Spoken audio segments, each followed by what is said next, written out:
चलिए आज हम सब देखते हैं भारतीय मुद्रा से संबंधित जितने भी प्रश्न पूछे जाते हैं एग्जाम में उसकी चर्चा करेंगे। ये एग्जाम के लिए बहुत ज़्यादा इंपॉर्टेंट है। जनरली हम लोग पैसे का इस्तेमाल हमेशा करते हैं, चाहे मार्केटिंग करने जा रहे हो, घर में अपने जेब में रखते हैं, पर्स में रखते हैं, अपने लॉकर्स में रखते हैं, लेकिन हमें उसके बारे में विशेष जानकारी नहीं होता कि उन नोटों के पीछे कुछ राज छुपा हुआ होता है। उन राज को आज हम जानेंगे। पहली बात यह है कि जो भारतीय मुद्रा है उस भारतीय मुद्रा में 17 भाषाएं होती हैं। हमारे नोट पर जब आप देखेंगे तो उसमें दिखाई देगा कि 17 भाषाएं लिखी होती है। अंग्रेजी हिंदी को छोड़ करके 15 भाषाएं, इन दोनों को अगर जोड़ लिया जाए तो 17 भाषाएं होती हैं। सबसे खूबसूरत चीज़ क्या है कि जब आप नोट देखेंगे तो 2000 का नोट, 500 का नोट, 200 का नोट, 100 का, 50 का, 20 का, 10 का, सारे नोटों के पीछे एक खूबसूरत सा चित्र बना हुआ होता है। हम आज उसकी चर्चा करेंगे कि उन चित्रों को कहाँ से लिया गया है और उसकी प्रमुखता क्या है, क्यों इंपॉर्टेंट है जानना। और एग्जाम में इससे संबंधित बहुत सारे प्रश्न अक्सर पूछे जाते हैं जो कि हम हमेशा इस्तेमाल करते हैं। नोटों का इस्तेमाल हम हमेशा करते हैं, लेकिन नहीं जानने की वजह से उन प्रश्नों को हम छोड़ देते हैं और बड़ा शर्मिंदगी महसूस होती है कि जिसका इस्तेमाल हम रोज करते हैं उसके बारे में भी हम ज्यादातर चीजें नहीं जानते हैं। तो चलिए प्रश्न के माध्यम से इसको हम देखने की कोशिश करते हैं। पहला प्रश्न है, भारतीय करेंसी नोटों पर कितनी भाषाएं होती हैं? भारतीय करेंसी नोटों पर कितनी भाषाएं होती हैं? तो याद रखेंगे, भारतीय करेंसी नोटों पर 17 भाषाएं होती हैं। अंग्रेजी हिंदी को छोड़ दिया जाए तो कुल 15 भाषाएं होती हैं। तो यह हम लोगों को जानना चाहिए कि हम जो नोट इस्तेमाल करते हैं, रोज इस्तेमाल करते हैं, उसमें कुल 17 भाषाएं होती हैं। तो हमारा आंसर हो जाएगा ऑप्शन सी। सेकंड प्रश्न है, भारतीय मुद्रा के लिए प्रतीक चिन्ह, ये जो आप प्रतीक चिन्ह देख रहे हैं, ये जो आप प्रतीक चिन्ह देख रहे हैं, इसको ध्यान से देखने की कोशिश करें। यह जो प्रतीक चिन्ह है इस फॉर्म में ऐसे, यह प्रतीक चिन्ह डी उदय कुमार ने, नाम उनका डी उदय कुमार है, और उन्होंने 2010 में इसको भारत सरकार को दिया और बड़ा खूबसूरती के साथ भारत सरकार ने इस डिजाइन को पसंद किया, एक्सेप्ट किया, प्रसन्नता के साथ एक्सेप्ट किया। बहुत सारे डिजाइन उनको दिया गया था, सरकार को बहुत सारे डिजाइन दिया गया था। उन सारे डिजाइनों में से भारत सरकार ने इस डिजाइन को एक्सेप्ट किया। और कब किया? 2010 में किया। तो यह हमें याद रखना होगा कि यह जो डिजाइन हमारे नोटों पर पहले ऐसे रुपया लिखा हुआ रहता था, पहले रुपया लिखा हुआ रहता था, लेकिन अब शॉर्ट फॉर्म में हमें देखने को मिलता है इस रूप से। एक बार फिर से देखने की कोशिश करेंगे हम सब, ऐसे और ऐसे। यह 2010 में, इसका आंसर होगा 2010 में डिजाइन को तैयार किया गया। यानी कि भारतीय मुद्रा के लिए प्रतीक चिन्ह, ये जो आप देख रहे हैं सिंबल का डिजाइन कब तैयार किया गया? 2010 में। और किसने तैयार किया? तीसरा हमारा प्रश्न यही है कि इसको तैयार किसने किया। तीसरा प्रश्न देखेंगे, भारतीय मुद्रा के लिए प्रतीक चिन्ह, भारतीय मुद्रा के लिए प्रतीक चिन्ह का डिजाइन किसने तैयार किया? इनको कभी नहीं भूलेंगे हम सब, इनके नाम को हमेशा याद रखेंगे। नाम है ऑप्शन सी में डी उदय कुमार।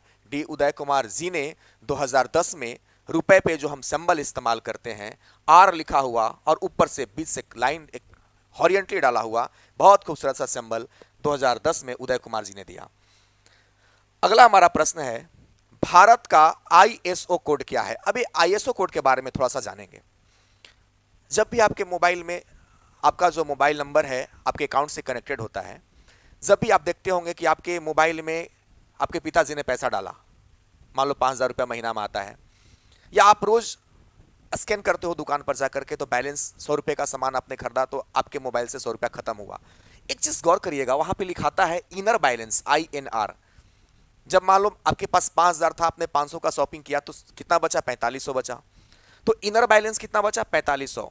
यानी कि यहां से एक क्वेश्चन निकल के आता है जो आप रोज इस्तेमाल करते हैं। यहां से एग्जामिनर क्वेश्चन को पूछते हैं कि भारत का आईएसओ कोड जो है, भारत का जो आईएसओ कोड है वो क्या है? भारत का आईएसओ कोड क्या है? याद रखेंगे, आईएसओ कोड INR है। क्या है? INR। तो ये छोटी छोटी चीजें जो हम रोज इस्तेमाल करते हैं और इस पे कभी हम लोग गौर नहीं करते हैं, यह जानना हम लोगों के लिए बेहद जरूरी है, नॉलेज के लिए भी और एग्जाम पॉइंट ऑफ व्यू के लिए भी। अगला प्रश्न हम लोग देखते हैं। अगला प्रश्न हमारा है, भारत में आपूर्ति, भारत में मुद्रा आपूर्ति किसके द्वारा नियंत्रित किया जाता है? बड़ा खूबसूरत सा प्रश्न है। भारत में मुद्रा आपूर्ति किसके द्वारा नियंत्रित किया जाता है? मतलब ऐसा तो है नहीं कि सरकार जितना मन उतना नोट को छाप देगी। कितना मात्रा में नोट को छापा जाना चाहिए, उसकी खपत किस आधार पर किया जाना चाहिए, इसका लेखा जोखा भी किसी के पास होता है। तो आखिर भारत में जो मुद्रा का आपूर्ति होता है वो किसके द्वारा होता है, वो नियंत्रण कौन करता है? तो याद रखेंगे, यह पावर जो है भारतीय रिजर्व बैंक के पास है। किसके पास है? भारतीय रिजर्व बैंक के पास है। अगला प्रश्न हमारा देखते हैं, भारत में कागजी नोट मुद्रा जारी करने का पूर्ण अधिकार किसके पास है? ओ, यानी कि यहां पे थोड़ा सा मामला फंस सकता है। क्या मामला फंस सकता है? कागजी शब्द इस्तेमाल किया गया है। भारत में कागजी शब्द इस्तेमाल किया गया है। भारत में जो मुद्राएं इस्तेमाल की जाती हैं वो दो प्रकार की जाती हैं, एक सिक्का के रूप में इस्तेमाल की जाती है और एक कागजी मुद्रा इस्तेमाल की जाती है। कागजी मुद्रा में 1 रुपए से लेकर के और 2000 तक के नोट मार्केट में सुविधा के अनुसार अवेलेबल है। आप देखते हैं आपके पास 2000 का नोट होता है, 500 का नोट होता है, 100 का, 50 का भी होता है, 1 रुपए का भी होता है। साथ में आपके जेब में कुछ 2 का, 5 का, 1 का सिक्का भी होता है, 10 का सिक्का भी होता है। तो दोनों को डिफरेंस करके समझेंगे। कागजी मुद्रा का जो जारी करने का अधिकार है वो किसी और के पास है और सिक्के को जारी करने का अधिकार किसी और के पास है। दोनों को एक में नहीं मिलाएंगे, दोनों अलग अलग चीज है। यानी कि भारत में कागजी नोट, कागजी, इस बात पर ध्यान देना बहुत जरूरी है। कागजी नोट, मुद्रा तो दोनों हो गया ना, सिक्का भी हो गया, नोट भी हो गया, लेकिन जो नोट मुद्रा है कागजी रूप में जो बनता है उसको पूर्ण रूप से जारी करने का अधिकार आरबीआई के पास है, रिजर्व बैंक ऑफ इंडिया के पास है। यह याद रखेंगे। तो प्रश्न उठ के आता है कि ठीक है, कागजी मुद्रा को पूर्ण रूप से जारी करने का अधिकार अगर आरबीआई के पास है तो जो सिक्का बच गया वो किसके पास है? तो याद रखेंगे वो वित्त मंत्रालय के पास है। किसके पास है? वित्त मंत्रालय के पास है। अगला प्रश्न हम लोग देखते हैं, इसका ऑप्शन हो जाएगा बी। अगला प्रश्न हमारा है क्वेश्चन नंबर 7, 1 रुपए के नोट कौन जारी करता है? अब यहां पे बहुत अच्छा कंसेप्ट है। सारे नोटों को, 1 रुपए के नोट को छोड़ दिया जाए तो बाकी सारे नोटों को जारी करने का जो अधिकार है वो आरबीआई के पास है, लेकिन 1 रुपए का जो नोट है वो जारी करने का, उस नोट को, छोटा सा नोट है, 1 रुपए के नोट को जारी करने का जो अधिकार है वो वित्त मंत्रालय के पास होता है। बड़ा खूबसूरत सा प्रश्न है। सारी नोटें हम इस्तेमाल करते हैं पर उसमें से 1 रुपए का जो नोट है वो वित्त मंत्रालय कौन करता है? वित्त मंत्रालय करता है। तो क्वेश्चन नंबर 7 में ही है कि 1 रुपए का नोट कौन जारी करता है? तो याद रखेंगे कौन जारी करता है? वित्त मंत्रालय। पर यहां पे एक चीज और हमको समझना चाहिए, जितने भी सारे नोट हैं, 1 रुपए से लेकर के 2000 तक के नोट जो हम रोज इस्तेमाल करते हैं, सारे नोटों पर अगर आप ध्यान से देखेंगे एक दो चीज समझ में आया। एक तो कि जारी कौन करता है, तो 1 रुपए का नोट वित्त मंत्रालय जारी करता है। बाकी सारे नोट जो शेष बच जाते हैं उनको कौन करता है जारी? आरबीआई करता है। कौन करता है? आरबीआई करता है। पर यहां पे एक प्रश्न उठ के आता है कि 1 रुपए के नोट पर किसका हस्ताक्षर होता है, बाकी शेष नोटों पर किसका हस्ताक्षर होता है? याद रखेंगे 1 रुपए के नोट को छोड़ दिया जाए तो बाकी सारे नोटों पर हस्ताक्षर गवर्नर का होता है और 1 रुपए का जो नोट होता है उस पर हस्ताक्षर जो उसको जारी करता है, यानी कि 1 रुपए के नोट को जारी कौन करता है? वित्त मंत्रालय जारी करता है। तो याद रखेंगे कि 1 रुपए के नोट पे जो हस्ताक्षर होता है वह हस्ताक्षर, अगला प्रश्न में हम यही देखेंगे कि 1 रुपए का जो नोट होता है, 1 रुपए के नोट पर किसका हस्ताक्षर होता है? तो 1 रुपए के नोट पर जो वित्त मंत्रालय लागू करता है, जारी करता है, उसके जो वित्त सचिव होते हैं, वित्त मंत्री नहीं, इसको भी ध्यान से समझना होगा, वित्त मंत्री नहीं, वित्त सचिव। कौन? वित्त सचिव। यहां पे एक ऑप्शन में वित्त मंत्री भी है और वित्त सचिव भी है। हमें यह याद रखना होगा कि 1 रुपए के नोट पर जो हस्ताक्षर होता है वो वित्त सचिव का होता है, बाकी सारे नोटों पर हस्ताक्षर किसका होता है? गवर्नर का होता है। 1 रुपए के नोट को जारी कौन करता है? वित्त मंत्रालय। हस्ताक्षर कौन करता है? वित्त सचिव। बाकी सारे नोटों को जारी कौन करता है? आरबीआई। हस्ताक्षर कौन करता है? गवर्नर। अगला प्रश्न देखेंगे, क्वेश्चन नंबर 9 की तरफ चलते हैं। भारत में सिक्के जारी करने के लिए कौन अधिकृत है? मतलब भारत में जो सिक्के हैं उसको जारी कौन करता है? तो याद रखेंगे भारत में सिक्के जारी करने के लिए अधिकृत संस्था जो है उसे हम कहते हैं वित्त मंत्रालय। यानी कि वित्त मंत्रालय का 3 काम, 1 रुपए के नोट को जारी करना, उसी मंत्रालय के जो वित्त सचिव होंगे उस पर हस्ताक्षर करेंगे, और जो सिक्के हम रोज इस्तेमाल करते हैं उन सिक्कों को भी जारी करने के लिए अधिकृत कौन सी संस्था है? वित्त मंत्रालय है। तो हमें लगता है कि इन सब सारी चीजों को आप गंभीरता से लेंगे, समझने की कोशिश करेंगे। छोटी छोटी बातें हैं लेकिन ये आपको हमेशा परेशान करके रखेंगी। आगे प्रश्न की ओर बढ़ते हैं, क्वेश्चन नंबर 10। अगला प्रश्न है, अब यहां से नोटों की खूबसूरती को बढ़ाएंगे। अभी तक हम लोगों ने देखा कि 1 रुपए के नोट, सिक्के को कौन जारी करता है, कागजी मुद्रा को कौन जारी करता है, पर अब आते हैं नोटों की खूबसूरती की तरफ। नोटों की खूबसूरती इसलिए हम कह रहे हैं कि जिसका इस्तेमाल हम रोज करते हैं उस नोट के पीछे कुछ फिगर बना हुआ होता है, चित्र बना हुआ होता है।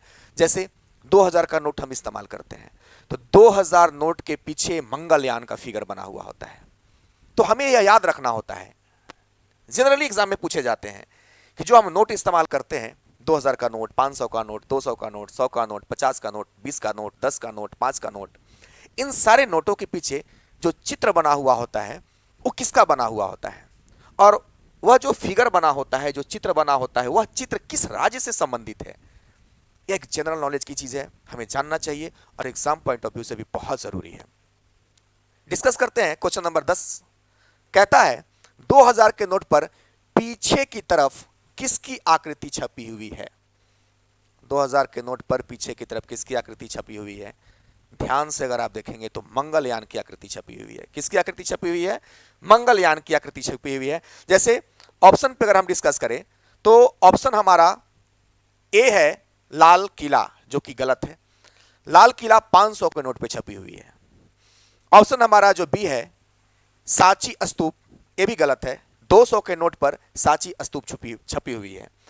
मंगलयान सही है। 2000 के नोट पर मंगलयान का चित्र बना हुआ है। रानी का वाव, ये भी गलत है। ऑप्शन नंबर डी भी गलत है क्योंकि रानी का वाव 100 रुपए के नोट पे पीछे छपा हुआ है।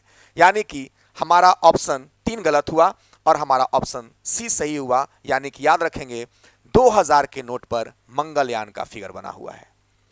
अगले प्रश्न की तरफ चलते हैं। अगला प्रश्न है हमारा 500 रुपए के नोट पर पीछे की ओर किसकी आकृति छपी हुई है? 500 रुपए के नोट पर। अगला प्रश्न देखेंगे 500 रुपए के नोट पर पीछे की ओर किसकी आकृति बनी हुई है? तो याद रखेंगे 500 रुपए के नोट पर पीछे की तरफ लाल किला, जो कि यह दिल्ली में है। कहां है? दिल्ली में है। याद रखेंगे 500 रुपए के नोट पर लाल किला का फिगर बना हुआ है। रानी का बाव बिल्कुल नहीं होगा, क्योंकि रानी का बाव यह 100 रुपए के नोट पर है और रानी का बाव यह गुजरात में है। कहां है? गुजरात में है। हम्पी का रथ, यह भी गलत है क्योंकि हम्पी का रथ जो है 50 रुपए के नोट पे छपा हुआ है और यह कर्नाटक में है। कहां है? कर्नाटक में है। सांची स्तूप, यह भी गलत ऑप्शन है क्योंकि हमारा प्रश्न है 500 रुपए के नोट पर, तो सांची का स्तूप 500 रुपए के नोट पे नहीं है बल्कि 200 रुपए के नोट पर है और यह मध्य प्रदेश में है। सांची का स्तूप कहां है? किस राज्य में संबंधित है? यह किस राज्य से संबंधित है, यह भी हमें ध्यान में रखना होगा। तो यह मध्य प्रदेश से संबंधित है, यानी कि एमपी से संबंधित है। तो ध्यान में रखेंगे। क्वेश्चन नंबर 10, इससे पीछे हम लोगों ने देखा कि 200 रुपए के नोट पर किसकी आकृति बनी हुई है, किसका फिगर बना हुआ है? मंगलयान का बना हुआ है। इसके बाद 500 रुपए के नोट पर किसका फिगर बना हुआ है? तो लाल किला का बना हुआ है, जो कि दिल्ली में है। अगले प्रश्न की तरफ चलते हैं। क्वेश्चन नंबर 12, हमारा क्वेश्चन नंबर 12 कहता है 200 रुपए के नोट पर पीछे की ओर किसकी आकृति बनी हुई है? वाह, वेरी गुड। 200 रुपए के नोट पर याद रखेंगे सांची स्तूप का फिगर बना हुआ है। सांची स्तूप जो है यह मध्य प्रदेश राज्य में है और यह भी याद रखेंगे कि सांची स्तूप जो है, पूछा जाता है कि सांची स्तूप किस धर्म से संबंधित है, तो यह भी याद रखने की जरूरत है, बौद्ध धर्म से संबंधित है। किससे संबंधित है? सांची का स्तूप बौद्ध धर्म से संबंधित है, इसको भूलना नहीं है। ताजमहल तो होगा नहीं, आपने कभी देखा है क्या नोटों पर ताजमहल? कभी नहीं होगा। हाँ, कोणार्क मंदिर है, कोणार्क मंदिर है, पर कोणार्क मंदिर कितने नोटों पर है? 10 रुपए के नोटों पर है। 10 रुपए के नोटों पर आपको कोणार्क मंदिर का फिगर बनेगा मिलेगा। और रानी का बाव अभी पिछले प्रश्न में हमने बताया 100 रुपए के नोट पर, यानी कि हमारे इस प्रश्न का जवाब यह है कि 200 रुपए के नोट पर पीछे की ओर किसकी आकृति बनी हुई होती है, तो सांची स्तूप की आकृति बनी हुई होती है। चलिए अगला प्रश्न हम लोग देखते हैं, क्वेश्चन नंबर 13। 100 रुपए के नोट पर पीछे की तरफ किसकी आकृति छपी हुई है, तो याद रखेंगे 100 रुपए के चित्र पर रानी का वाव, सुनने में थोड़ा अजीब सा लगता है, रानी का वाव। रानी का वाव गुजरात में एक पाटन जगह है, जैसे आज गुजरात की राजधानी गांधीनगर है, उसी प्रकार से बहुत साल पहले जब यह गुजरात की राजधानी गांधीनगर नहीं था तो उससे पहले गुजरात की राजधानी पाटन हुआ करती थी। पाटन एक जिला है अभी गुजरात में, और उसी जिला में, गुजरात के पाटन जिला में एक आपको रावड़ी देखने को मिलेगा, यानी कि एक रानी हुआ करती थी, उन्होंने अपने पति के याद में वो रावड़ी बनाया। आप ध्यान से अगर उसको कभी घूमने जाएंगे देखेंगे, अगर फिगर में यूट्यूब पे देखेंगे या गूगल पे देखेंगे तो आपको देखने को मिलेगा कि एक कुआं के आकार का कुआं नुमा सीढ़ी बना हुआ है और वो जमीन में धंसा हुआ था, जिसको बाद में लोगों ने खोज के निकाला तो रानी का वाव नाम दिया गया। सुनने में थोड़ा अजीब लगता है कि रानी का वाव है क्या, तो यह एक प्रकार की रावड़ी है, एक प्रकार का आप कह सकते हैं किला है, जिसकी आकृति कुआं के आकार का सीढ़ी नुमा बना हुआ है, और रानी ने अपने राजा की याद में बनाया। यह गुजरात में है, गुजरात के पाटन जिला में आपको इसको देखने को मिलेगा। हम्पी का रथ तो आपको पता है कर्नाटक में है, और हम्पी 50 के नोट पर, ये तो ऑप्शन होगा नहीं। कोणार्क मंदिर 10 के नोट पर होगा नहीं, क्योंकि प्रश्न हमसे कहा जा रहा है कि 100 रुपए के नोट पर पीछे की तरफ कौन सी आकृतियां होती है। याद रखेंगे कौन सी होती है, रानी का वाव, यानी कि हम लोगों ने देखा 2000 के नोट पर मंगलयान, 500 रुपए के नोट पर लाल किला, 200 रुपए के नोट पर सांची का स्तूप, 100 रुपए के नोट पर हमने देखा रानी का वाव। उसके बाद छोटा नोट जो आता है 100 रुपए के बाद वह है 50 का। कौन सा है, 50 का। क्वेश्चन नंबर 14 में यही कहता है 50 रुपए के नोट पर पीछे की तरफ किसकी आकृति छपी हुई है। हम्पी के रथ की आकृति छपी हुई है। किसकी आकृति छपी हुई है, हम्पी के रथ का। याद रखेंगे 50 रुपए की तरफ रानी का वाव तो होगा नहीं, बहुत बार बोल चुके हैं। 100 रुपए के नोट पर कोणार्क मंदिर कितना, 10 रुपए के नोट पर लाल किला, 500 के नोट पर, यानी कि हम्पी के रथ, 50 के नोट पर हम्पी के रथ का फिगर बना हुआ है, और हम्पी का रथ कर्नाटक राज्य से संबंधित है। इससे भी आप बिल्कुल याद रखेंगे, भूलेंगे नहीं। अगला प्रश्न है 20 रुपए के नोट पर पीछे की तरफ किसकी आकृति छपी हुई है। याद रखेंगे 20 रुपए के नोट पर किसकी आकृतियां छपी हुई हैं। बहुत ही पेचीदा सा सवाल है यह, याद रखेंगे। देखो 20 रुपए के नोट पर अगर आप ध्यान से समझेंगे और देखेंगे, अगर आपके पास पुराना नोट नया नोट दोनों होगा तो दोनों को मिलाकर देखेंगे, पुराने वाले नोट पे आपको मिलेगा अंडमान निकोबार का फिगर। 20 रुपए का जो पुराना नोट है उस पे अंडमान निकोबार का फिगर है, लेकिन नए वाले नोट पर आप देखेंगे तो एलोरा की गुफाओं का। अब यहां पे कंफ्यूजन है, ये 3 गुफाएं यहां पे ऑप्शन में है, 3 गुफाएं हैं, एलिफेंटा की गुफाएं, अजंता की गुफाएं और एलोरा की गुफाएं। अब ये तीनों के तीनों गुफाएं महाराष्ट्र से संबंधित है, महाराष्ट्र राज्य में है, महाराष्ट्र में है। तो ध्यान देने वाला बात यहां पे आपको यह याद रखना होगा कि 20 रुपए की नोट जब हम बात करते हैं तो 2 सिंबल मिलते हैं। पुराना वाला नोट का अलग सिंबल है, नए वाला नोट का अलग सिंबल है। नए वाला में एलोरा की गुफाएं हैं। कौन सी है, याद रखेंगे नए वाले नोट पर एलोरा की गुफाएं हैं। तीनों गुफाएं, सबके लास्ट में गुफाएं लगा हुआ है और तीनों एक ही जगह से संबंधित है। तो हमें यह बिल्कुल दिमाग में सेट रखना होगा कि एलोरा की गुफाएं, ना कि हम अजंता की गुफाएं और एलिफेंटा की गुफाएं में टिक लगा देंगे, ऐसा नहीं करना होगा।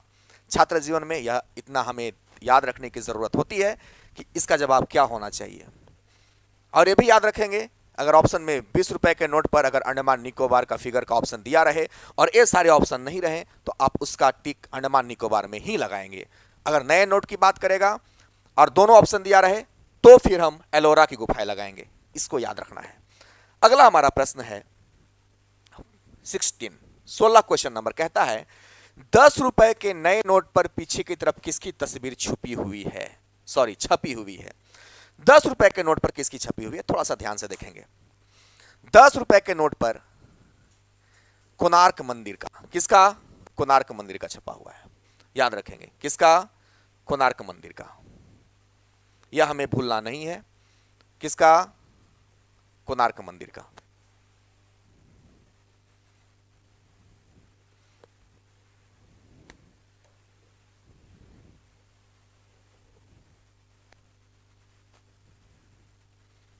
किसका? कोणार्क मंदिर का। इसको दिमाग में रखेंगे हम सब, ठीक है। चलिए ध्यान दीजिए, कोणार्क मंदिर का।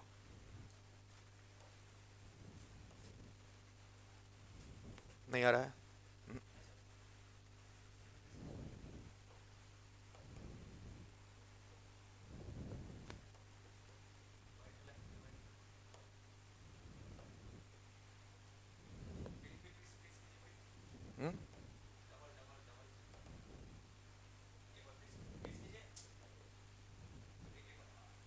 चलिए, तो याद रखेंगे 10 रुपए के नए नोट पर पीछे की तरफ किसकी तस्वीर छुपी हुई है? कोणार्क मंदिर का। सोमनाथ मंदिर का नहीं, याद रखेंगे। जगन्नाथ मंदिर का भी नहीं, याद रखेंगे। स्वर्ण मंदिर का भी नहीं, याद रखेंगे। याद क्या रखना है? कोणार्क मंदिर का, कोणार्क का सूर्य मंदिर। 10 रुपए के नोट पर कोणार्क का सूर्य मंदिर है, यह याद रखना बहुत जरूरी है, इसे भूलेंगे नहीं। यानी कि अभी तक हम लोगों ने देखा कि 2000 के नोट पर मंगलयान का, 500 के नोट पर लाल किला का, 200 के नोट पर सांची के स्तूप का, 100 रुपए के नोट पर रानी के वाव का, 50 रुपए के नोट पर हम्पी रथ का, 20 रुपए के नोट पर एलोवेरा की गुफाएं और 10 रुपए के नोट पर कोणार्क सूर्य मंदिर। या एक बात और याद रखना है, कोणार्क सूर्य मंदिर है कहां? उड़ीसा में है। कहां है? उड़ीसा में। इसे भूलना नहीं है। यानी कि जितने भी नोट पर चित्र बनाए गए हैं वो सारे चित्र किसी ना किसी राज्य से संबंधित है। एग्जामिनर यह भी प्रश्न पूछते हैं और ज्यादातर पूछे जाते हैं, देखने को ऐसा प्रश्न मिलता है। अगला प्रश्न हमारा है, निम्नलिखित में से कौन सा बैंक भारत का केंद्रीय बैंक है? याद रखेंगे, भारत का केंद्रीय बैंक कौन सा बैंक है? रिजर्व बैंक है। इसे याद रखना है, बिल्कुल भूलना नहीं है। अगला प्रश्न है, बुल एंड बियर शब्दावली का संबंध किससे है? याद रखेंगे, बहुत इंपॉर्टेंट प्रश्न है, हमेशा एग्जाम में देखने को मिलता है। बुल एंड बियर शब्दावली जो शब्द है इसका संबंध स्टॉक मार्केट से है। बुल एंड बियर यानी कि ऊंचाई और नीचा, मतलब शेयर मार्केट ऊपर जाता है और नीचे की तरफ आता है। यह जो शब्द है जनरली शेयर मार्केट में देखने को मिलता है। हमारा अगला प्रश्न है, भारत में पहली बार बैंकों का राष्ट्रीयकरण कब हुआ? याद रखेंगे 1969 1969 में हुआ। कब हुआ? 1969 में हुआ। इस चीज को भूलेंगे नहीं। अगला प्रश्न हमारा है, 5 रुपए के नोट पर, बड़ा खूबसूरत, बचपन से देखते आ रहे हैं 5 रुपए के नोट को हम सब। 5 रुपए के नोट पर पीछे की तरफ किसकी आकृति छपी हुई है? याद रखेंगे, किसान का। आप देखे होंगे ट्रैक्टर पर बैठा हुआ किसान खेती कर रहा होता है और उसी का फिगर 5 रुपए के नोट पर हमें देखने को हमेशा मिला है। तो इन चीजों को भूलेंगे नहीं, बिल्कुल याद रखेंगे। मिलते हैं नेक्स्ट वीडियो में। जय हिंद।